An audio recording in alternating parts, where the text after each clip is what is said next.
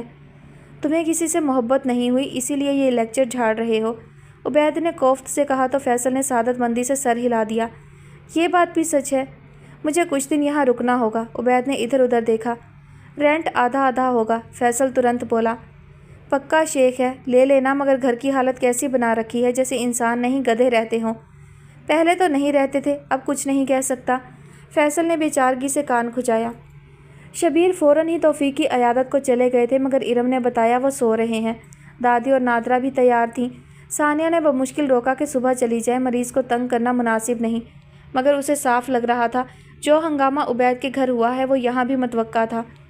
مجھے امی کو سب بتا دینا چاہیے، دسترخوان پر پانی کا جگ رکھتے ہوئے اس نے دل ہی دل میں سوچا۔ ایسا کم ہی ہوتا تھا کہ وہ سب ایک وقت میں کھانا کھائیں، مگر ثانیہ نے دسترخوان بچھا کر سب کو بلا لیا تھا۔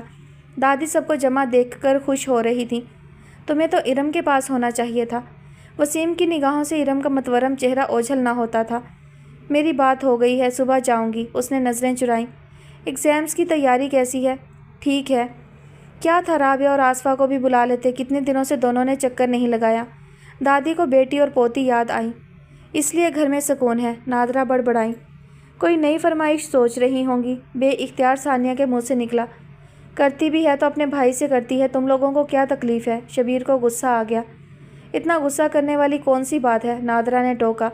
تم اپنی اور اپنی اولاد کی زبان بند رکھو۔ شبیر کو بھڑکنے کے لیے کسی خاص وجہ کی ضرورت تو تھی نہیں، غصہ تو ناک پر دھرا رہتا تھا۔ وسیم نے ٹھنڈی سانس بھر کے کھانے سے ہاتھ کھینچ لیا، جانتا تھا اب آگے کیا ہونا ہے۔ ایسی کون سی زبان درازی کر لی میری اولاد نے؟ بہن کا نام آیا نہیں کہ جلتے توے پر بیٹھ کے۔ نادرہ بھڑک اٹھی۔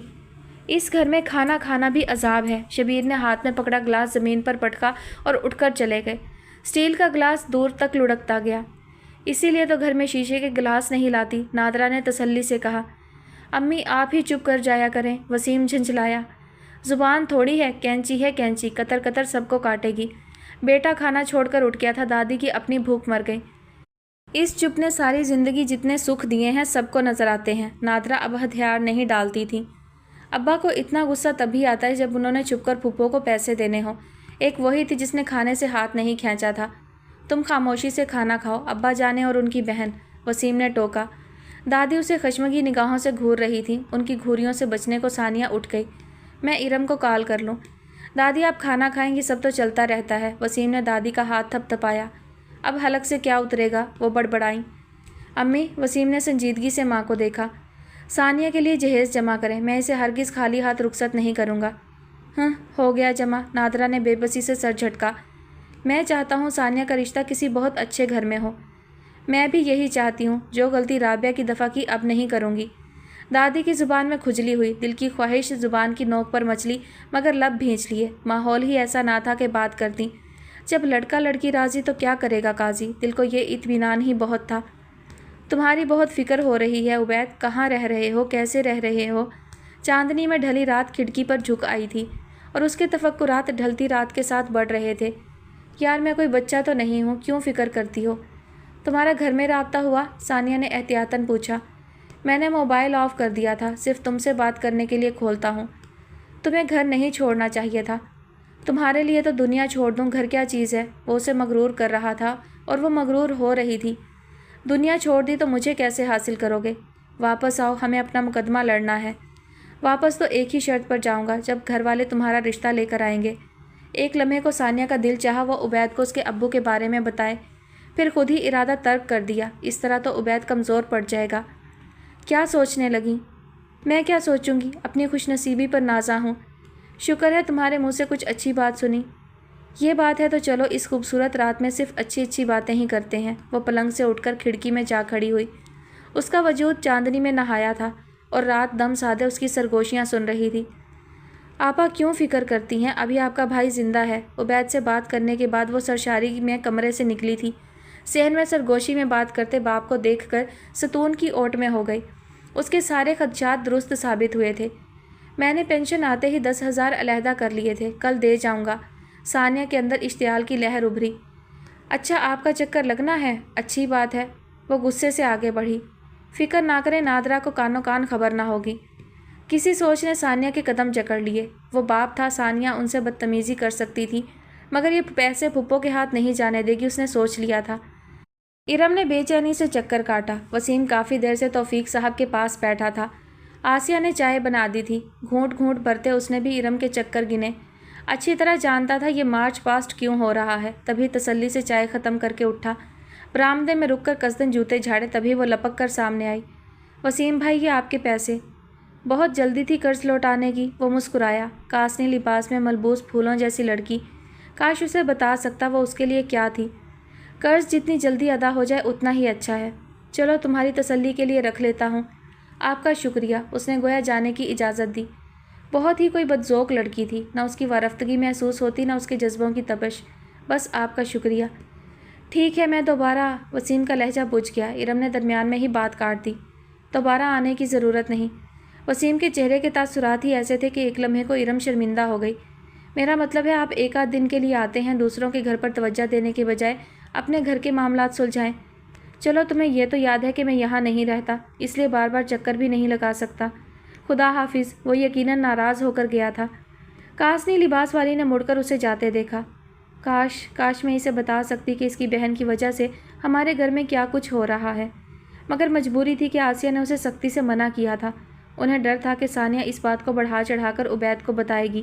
وہ بگڑے معاملے کو مزید بگاڑنا نہیں چاہتی تھی۔ پورے گھر میں اٹھا پٹک جاری تھی، نہ جانے کیا کھویا تھا اور کیا تلاش کیا جا رہا تھا۔ جو بھی پوچھتا اسے جھڑکیاں ہی کھانے کو ملتی۔ ثانیہ کچن میں گھسی تھی، اسے ماں کی ساری مدد آج ہی کرنی تھی۔ ہمارا گھر بھی سرکس بنتا جا رہا ہے، ہر روز تماشا۔ کبھی ارم کے گھر سے ایسی آوازیں سنی ہیں؟ وسیم جھنجھلایا ہوا کچن میں آیا۔ آٹا گوندتی ثانیہ ٹھٹکی۔ وسیم جب سے اسپتال ارم کے ساتھ رہ کر آیا تھا تب سے اس کی باتوں میں ارم کا ذکر رہنے لگا تھا۔ امی جا کر پتہ کریں ابو کیا گم کر بیٹھے ہیں۔ نادرا بڑبڑاتی ہوئی کمرے میں آئیں اور چکرا کر رہ گئیں۔ سارا کمرہ تلپٹ تھا، کوئی چیز ٹھکانے پر نہ تھی۔ ارے کیا سوئی ڈھونڈ رہے ہیں؟ اتنی بھولی اور معصوم نہ بنو۔ وہ پھاڑ کھانے کو دوڑے۔ اب میں نے کیا کر دیا ہے؟ تم نے میرے پیسے کیوں نکالے؟ خود تو چکرائے ہوئے ہی تھے، نادرا کو بھی چکرا دیا جن کے فرشتوں کو بھی علم نہ تھا۔ کون سے پیسے؟ اب کیا چھاپ کر دکھاؤں کون سے پیسے؟ تم نے پیسے چھپا کر رکھے تھے؟ نادرا فوراً بات کی تہہ تک پہنچی۔ تبھی ثانیہ نے کمرے میں جھانکا۔ امی پھپھو آئی ہیں۔ ملکہ عالیہ کی خدمت میں سلام عرض کرنے آتی ہوں، پہلے تمہارے باپ کا خزانہ تو ڈھونڈ لوں۔ نادرا نے تنزن کہا تو ثانیہ کندھے اچکا کر چلی گئی۔ دیکھو میں تمہاری منت کرتا ہوں، میں جھوٹا پڑ جاؤں گا، تم نے لیے ہیں تو بتا دو۔ شبیر کا لہجہ منت بھرا ہو گیا۔ اللہ معاف کرے، میں کیوں تمہارے پیسے چرانے لگی؟ ان کی تکرار شروع تھی۔ ثانیہ نے بڑے اہتمام سے فروخ کا دیا سوٹ پہنا اور چائے بنانے لگی۔ آج تو قیامت لگ رہی ہو۔ اسے پورا یقین تھا وہ پیچھے آئے گا اور وہ آیا۔ سنبھل کے، کہیں قیامت برپا ہی نہ ہو جائے۔ ہو جائے، میں تو فنا ہونے کو تیار ہوں۔ وہ قریب کھسکا۔ پیچھے تو ہٹو، چائے بنا رہی ہوں، ثانیہ نے ٹوکا۔ خود کو دیکھنے تو دو، دل سے لایا تھا تبھی تو اتنا سج رہا ہے۔ اس کا دل بے ایمان ہو رہا تھا، اس کا دل چاہا اس کا ہاتھ پکڑ کر گھما ڈالے، کوئی رومانٹک سی حرکت کرنے کو دل مچل رہا تھا۔ یہ کیا بدتمیزی ہے؟ ثانیہ نے بدک کر اس کا ہاتھ جھٹکا۔ یہ بدتمیزی نہیں، محبت ہے ثانیہ، اپنی حد میں رہو سمجھے؟ وہ گرائی۔ کیا ہے میری حد؟ فروخ کو غصہ آ گیا۔ فروخ میں کوئی ایسی ویسی لڑکی نہیں ہوں کہ ایک سوٹ کے بدلے ہاتھ پکڑنے کی اجازت دے دوں گی۔ یہ حق صرف اسے حاصل ہوگا جو میری زندگی کا ساتھی ہوگا۔ ثانیہ نے چبا چبا کر بات مکمل کی اور ٹرے اٹھا کر باہر نکل گئی۔ مطلب میں رشتہ بھیجوں؟ فروخ کا غصہ جھاگ کی طرح بیٹھ گیا۔ ٹھیک ہے، بہت جلد یہ حق اپنے نام لکھوا لوں گا پرنسس۔ ثانیہ نے ذرا سا رک کر کمرے کا جائزہ لیا۔ دادی اور پھپھو میں خسر پھسر چل رہی تھی۔ شبیر صاحب بے چینی سے پہلو بدلتے انگلیاں چٹکا رہے تھے۔ نادرا کی کھوجی نظریں شبیر کی ایک ایک حرکت کا جائزہ لے رہی تھیں۔ میاں کی پریشانی بتاتی ہے کہ ان پیسوں کا تعلق آصفہ سے تھا۔ اچھا ہوا گم ہو گئے، اور مجھ سے چھپا چھپا کر رکھو۔ ثانیہ نے مسکراہٹ دباتے ہوئے ٹرے میز پر رکھی اور خود بیٹھ کر چائے کپوں میں نکالنے لگی۔ چائے ڈھنگ سے بنائی ہے یا گرم پانی میں چینی گھول کر لے آئی ہو؟ آصفہ کے کہنے پر دادی نے جھٹ سے ثانیہ کا ساتھ دیا۔ بہت اچھی چائے بنانے لگی ہے، پرچے سر پر ہیں، پھر بھی کچن کے سارے کام کرتی ہے۔ ہیں؟ ثانیہ نے تعجب سے دادی کو دیکھا۔ شکر ہے جو اس لڑکی کو بھی عقل آئی۔ بظاہر بڑبڑاہٹ تھی مگر سب نے سنی۔ ثانیہ نے تحمل سے نظر انداز کر کے باپ سے پوچھا، ابا آپ کو دوں؟ ان کو تو ضرور دو، دل ڈوبا جا رہا ہے۔ نادرا نے مسکراہٹ دبائی۔ اللہ خیر، کیا ہوا میرے بھیا کو؟ گرمی تو نہیں ہو گئی؟ شبیر کھڑے ہو گئے۔ وہ توفیق بیمار ہے تو میں ذرا اس کی عیادت کراؤں۔ جلدی آنا، میں زیادہ دیر نہیں رکوں گی۔ آصفہ نے آنکھ سے اشارہ کیا۔ بس ابھی آیا۔ اب نہ آئے، ثانیہ نے بمشکل ہنسی ضبط کی۔ بڑا پیارا سوٹ پہنا ہے، نیا سوٹ دور سے ہی اپنی چھپ دکھا رہا تھا۔ آصفہ نے دوپٹے کو چٹکی میں مسلا۔ کپڑا بھی بڑا ملائم ہے، لگتا ہے اس بار وسیم نے خوب شاپنگ کرائی ہے۔ سٹھیا گئی ہو، وہی سوٹ ہے جو تم نے فروخ کے ہاتھ بھجوایا تھا؟ دادی نے یاد دہانی کروائی۔ میں نے؟ آصفہ نے تعجب سے یادداشت کو کھنگالتے دوبارہ سوٹ کو غور سے دیکھا۔ جی پھپھو، مجھے تو اتنا پسند آیا کہ فوراً پہن لیا، ثانیہ نے معصومیت سے کہا اور ماں کے پاس جا کر بیٹھ گئی۔ میں نے بھجوایا تھا؟ آصفہ سٹ پٹا گئیں۔ جی فروخ نے تو یہی کہا تھا، ثانیہ نے سادگی سے بتایا۔ فروخ دے کر گیا ہے؟ آصفہ کو تو گویا بچھو نے ڈنک مارا۔ جی وہ تو اکثر کچھ نہ کچھ لے کر آتا ہے کہ آپ نے بھجوایا ہے۔ ثانیہ نے فروخ کی گردن کٹوانے کا پکا بندوبست کیا۔ کم وقت کی ہمت کیسے ہوئی کہ ثانیہ کا ہاتھ پکڑنے کی بھی کوشش کریں۔ آصفہ کی چائے چھلکی، نتنے پھول گئے، رہی سہی کسر دادی نے نکال دی۔ ماشاءاللہ سے دونوں بچوں میں بڑا پیار ہے۔ ثانیہ کو بری طرح کھانسی آئی، وہ فوراً وہاں سے اڑن چھو ہوئی۔ پیسوں کا قصہ تمام ہوا، اب باری فروخ کی تھی۔ آصفہ کا بس چلتا تو وہیں کھڑے کھڑے فروخ کی گردن اڑا دیتی جو انہیں چھوڑ کر چلا گیا تھا۔ وہ تو گویا جلتے توے سے اٹھ کر آئی تھیں۔ اوپر سے گنگناتی رابعہ سنائی دے گئی جس کے نئے سوٹ کا آنچل کندھے سے پھسل جاتا تھا۔ نہیں سنبھالا جاتا تو آگ لگا دو۔ جی؟ رابعہ بوکھلا گئی۔ ایک تو اتنی جلدی ان کی آمد ہی غیر متوقع تھی۔ کوئی شرم کوئی حیا ہے؟ گھر میں جوان دیور ہے اور تمہارا پلو نہیں سنبھل رہا۔ رابعہ نے گھبرا کر دوپٹہ سنبھالا۔ فروخ کمبخت، ادھر آ، میں تیرے گٹے گوڈے سیکوں۔ ان کی آواز کیا سورہ اسرافیل تھی۔ فروخ بوکھلا کر نکلا۔ آصفہ چیل کی طرح جھپٹی۔ ناز پیٹے، میرا نام لے کر اس چڑیل کو تحفے دیتا رہا ہے، اتنے مہنگے جوڑے، بتا اور کیا کیا دیتا رہا ہے۔ کس کی بات کر رہی ہیں؟ تیری ماں کی بات کر رہی ہوں۔ آصفہ نے اس کے کندھے پر 2 ہتھڑ مارا۔ بھری دنیا میں تحفے دینے کے لیے ثانیہ ہی ملی تھی، کیا لگتی ہے جو ماں سے چھپا کر اسے تحفے دیتا رہا ہے؟ رابعہ ہکا بکا رہ گئی۔ فروخ اور ثانیہ؟ نہیں لگتی تو لگ جائے گی، مجھے پسند ہے، اس سے شادی کرنا چاہتا ہوں۔ اس نے آصفہ کے سر پر بم پھوڑا۔ میں ایک ایک سے قرآن اٹھواؤں گا، میرے ہی گھر سے میرے پیسے چوری ہو گئے۔ شبیر صاحب نے ہنگامہ اٹھا رکھا تھا۔ وسیم کہاں ہے؟ اس کو بلاؤ۔ وسیم کو بلانے کی ضرورت نہیں ہے ابا، ثانیہ سامنے آ کھڑی ہوئی۔ پھر کیا تمہاری ماں نے نکالے ہیں؟ نہیں، میں نے لیے تھے، اس نے جرأت سے اعتراف کیا۔ کون سے پیسے؟ کس نے لیے؟ کیوں شور مچا رہے ہو شبیر احمد؟ دادی نے چڑھ کر دریافت کیا۔ تم نے لیے تھے؟ میں نے کہا تھا ابا، اب ہمارا حق کسی اور کو نہیں ملے گا۔ میری نظروں سے دور ہو جا کمبخت۔ وہ غصے سے کانپ گئے۔ جا رہی ہوں، اب آئندہ میں پھپھو کو بلا وجہ آپ سے پیسے بٹورنے نہیں دوں گی، وہ کہہ کر فوراً نظروں سے غائب ہوئی۔ شبیر کو ہکا بکا کھڑی نادرا ہی دکھائی دی۔ یہ تربیت کی ہے تم نے اولاد کی؟ اللہ کا شکر ہے، نادرا نے گہری سانس بھری۔ میرے بچوں کو اپنے حق حقوق کا تو پتہ ہے، میں نے تو ساری زندگی جی حضوری میں کاٹ دی۔ بس یہی پٹیاں پڑھایا کرو اولاد کو، ایسی لڑکیاں سسرال میں بسیں گی؟ دادی نے مقدور بھر لتاڑنا چاہا۔ اللہ کا خوف کریں اماں، کیوں نہیں بسے گی؟ نادرا تڑپ کر بولی، اور انشاءاللہ بہت اچھے گھر میں بسے گی، رابعہ کی طرح اس کی قسمت نہیں پھوڑوں گی۔ بڑے بول مت بولو، دادی مدھم ہوئی۔ اب میں آپا کو کیا منہ دکھاؤں گا؟ شبیر احمد نے بھانڈا پھوڑا۔ جو ہے وہی دکھا آؤ، نادرا نے ترنت جواب دیا۔ سارا قصور رابعہ کا نکلا تھا جس کے فرشتوں کو بھی علم نہ تھا کہ کیا چل رہا ہے۔ ہر وقت آپا آپا، تو یہ چٹک مٹک اسی لیے ہو رہی تھی کہ فروخ کو قابو کر کے اپنی بہن بھی یہاں لے آئے۔ خدا کی قسم مجھے کسی بات کا نہیں پتہ۔ آپا کے جوڑے، آپا کی پسند، بھاگ بھاگ کر ماموں کے گھر کے چکر، اللہ تجھے سمجھے نادرا، میرے دونوں لڑکے قابو کر لیے، مفت میں پھانس لیے۔ مجھے کیوں گھسیٹ رہی ہیں؟ میں نے تو آپ کی پسند سے شادی کی ہے۔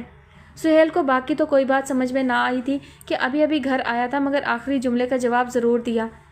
ہاں تو جب اس گھر سے ایک لڑکی آ سکتی ہے تو دوسری کیوں نہیں؟ فروخ نے دہائی دی۔ ڈوب کے مر، اس دن تمہارے منہ پر تمہاری اوقات سنا کر گئی تھی وہ لڑکی، خاندان کی باقی لڑکیاں مر گئی ہیں جو تمہیں یہ ہری مرچ ہی پسند آئی ہے۔ وہ جیسی بھی ہے مجھے قبول ہے۔ ہائے محبت، بلکہ اندھی محبت۔ آصفہ کا واویلا آسمان چھونے لگا۔ میں ہرگز ثانیہ کا رشتہ لے کر نہیں جاؤں گی، آصفہ نے اعلان کیا۔ تو مجھے بھی اس گھر میں نہیں رہنا، فاروق نے فیصلہ سنایا۔ ثانیہ کی وجہ سے ایک اور ماں بیٹا ایک دوسرے کے مقابل آ گئے تھے۔ ایک لمحے کو آصفہ کو سانپ سونگھ گیا، بے یقینی سے فاروق کو دیکھا۔ وہ شروع سے ہی لاڈلا اور منہ زور تھا، اپنی من مانی کا عادی، مگر گھر چھوڑنا وہ بھی ایک لڑکی کی خاطر، اندر کہیں آگ بھڑکی اور سرتا پا جھلسا گئی۔ ایسی شکست، ایسی ہار، وہ بھی نادرہ کی بیٹی کے ہاتھوں۔ وہ رابعہ کی طرف لپکی۔ کون سے تعویذ گھول کر پلاتی رہی ہیں ماں بیٹیاں، اس سے قبل کہ وہ رابعہ کے بال ہی نوچ لیتی، سہیل سامنے آ گیا۔ اماں ہوش کریں، کیا ہو گیا ہے؟ اماں کیا ہوش کرتی، یہاں تو دیکھتے ہی دیکھتے حالات بدل گئے، جذبات بدل گئے۔ ان کے اپنے بیٹے ان کے سامنے آ کھڑے ہوئے تو پیچھے بچا کیا تھا؟ آصفہ کا واویلا آسمان چھونے لگا۔ تھر تھر کانپتی رابعہ شوہر کے پیچھے چھپی جا رہی تھی، جو بے بسی سے دانت پیستے ماں کو خاموش کروا رہا تھا۔ فاروق نے بیزاری سے پیشانی مسلتے ماں کو دیکھا مگر بولا کچھ نہیں۔ ماں کے اندر کا غبار باہر آنا ضروری تھا۔ جب وہ روتی پیٹتی صوفے پر گر کر اتھل پتھل سانسیں بحال کرنے لگی، تب اس نے تسلی سے دریافت کیا، آپ چلیں گی یا نانی سے کہوں میرا رشتہ مانگے؟ میری جاتی ہے جوتی۔ آصفہ نے سارا واویلا رائے گاں جاتا دیکھ کر چپل کھینچ ماری۔ چپل فاروق کے سینے سے ٹکرا کر نیچے گری۔ فاروق کا چہرہ سرخ ہو گیا۔ اس نے سر جھکا کر چپل کو دیکھا، اسے ٹھوکر سے اڑایا اور بگولے کی طرح نکلا۔ سہیل اس کے پیچھے لپکا کیونکہ فاروق کی ضد سے اچھی طرح واقف تھا۔ گھر سے نکل جاتا تو واپس لانا مشکل تھا۔ دفع ہو، جہاں کی خاک چاٹنی ہے جا کے چاٹ، آصفہ چلائیں۔ فاروق رکنا یار، سہیل بمشکل اسے دروازے تک پکڑ پایا۔ مجھے اس گھر میں نہیں رہنا جہاں میری بات کی کوئی ویلیو ہی نہ ہو۔ تمہیں بھی پتہ ہے امی کو ثانیہ پسند نہیں ہے، ورنہ اگر وہ رابعہ کو بہو بنا سکتی ہیں تو انہیں ثانیہ پر کیا اعتراض ہوگا؟ مجھے تو پسند ہے اور شادی بھی میں نے کرنی ہے اور کوئی غیر خاندان کی نہیں، امی کے بھائی کی بیٹی ہے۔ سہیل کو اندازہ ہونے لگا عشق سر چڑھ کر بول رہا ہے۔ اچھا ٹھیک ہے، گھر چھوڑنے کی ضرورت نہیں، میں اماں سے بات کرتا ہوں۔ سہیل کے مفاہمت پسند صلح جو انداز پر فاروق دھیما پڑ گیا۔ صرف بات نہیں کرنی، انہیں منانا ہے بھائی۔ منا لوں گا، ہتھیلی پر سرسوں تو نہ جماؤ، چلو میرے ساتھ، چھوٹی چھوٹی باتوں پر گھر نہیں چھوڑتے۔ وہ سمجھا بجھا کر فاروق کو اندر لے گیا۔ فاروق کو سمجھانا آسان تھا مگر ماں کو، سہیل کو آنے والے مشکل وقت کا بخوبی اندازہ ہو رہا تھا۔ اماں، ثانیہ کٹوری میں تیل ڈالے آ گئی۔ بال بہت ہی روکھے اور بے رونق ہو گئے تھے۔ کالج سے چھٹیاں شروع ہو گئی تھیں کہ کلاسز فری کر دی تھیں۔ ثانیہ نے شکر ادا کیا کہ اب ارم کی شکل دیکھنا نہیں پڑے گی۔ دونوں میں دوری دیکھ کر سہیلیوں نے ہی سوال کر کے جان کھا لینا تھی۔ تیل ہی لگا دیں۔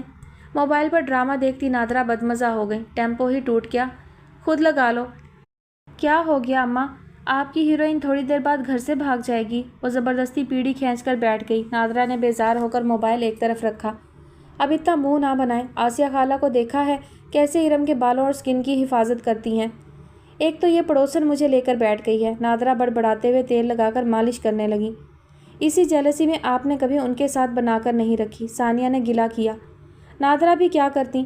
جس دن آسیہ چکر لگا کر جاتی یا دادی ان کے گھر سے ہو کر آتی، سارا دن انہیں نادرہ کے ہر کام میں کیڑے دکھائی دیتے۔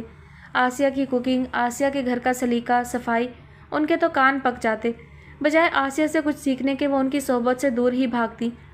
وہ تو دادی کی ٹانگوں نے چلنے سے انکار کیا اور نادرہ کے رویے سے آسیہ پیچھے ہٹی تو نادرہ نے سکون کا سانس لیا۔ ہاں، حسد کرتی ہے میری جوتی۔ ایویں بس کچھ لوگوں کو ہر وقت اپنی تعریفیں کرنے کا شوق ہوتا ہے۔ سبھی کرتے ہیں۔ ثانیہ کا لہجہ مدھم ہو گیا۔ نادرہ کی توجہ موبائل پر مرکوز ہو گئی، الٹے سیدھے ہاتھ مار کر چوٹی گوند دی۔ ثانیہ خاموشی سے امرود کی شاخوں میں چھپے پکے ہوئے امرود ڈھونڈنے لگی۔ اسے امرود پسند نہیں تھے مگر ارم اور عبید چھوڑتے نہیں تھے۔ دونوں امرود توڑ کر اسی کی سیڑھیوں پر بیٹھ کر کچر کچر کھاتے اور اسکول کی ساری باتیں دہراتے۔ کبھی کبھار ثانیہ خاموشی سے دونوں کو دیکھا کرتی۔ ارم کی قطر قطر چلتی زبان، کون سی بات تھی جو وہ عبید کو نہیں بتاتی تھی؟ وہ کبھی سمجھاتا، کبھی ڈانٹتا، کبھی ہلکی سی مسکراہٹ کے ساتھ اس کی بے مقصد اور بے معنی باتیں سنا کرتا۔ ایسے ہی کسی لمحے کی اسیر ہو کر ثانیہ نے بھی وسیم کو اپنے اسکول کی باتیں بتانے کی کوشش کی تو اس نے ڈانٹ کر بھگا دیا۔ اس کے میٹرک کے پرچے تھے، اتنا وقت کہاں تھا کہ وہ ثانیہ کی بے سروپا باتیں سنتا۔ ثانیہ نے غصے سے امرود کی کئی شاخیں توڑی، پتے نوچے اور حل یہ نکالا کہ خود ارم اور عبید کے درمیان گھس کر بیٹھ جاتی۔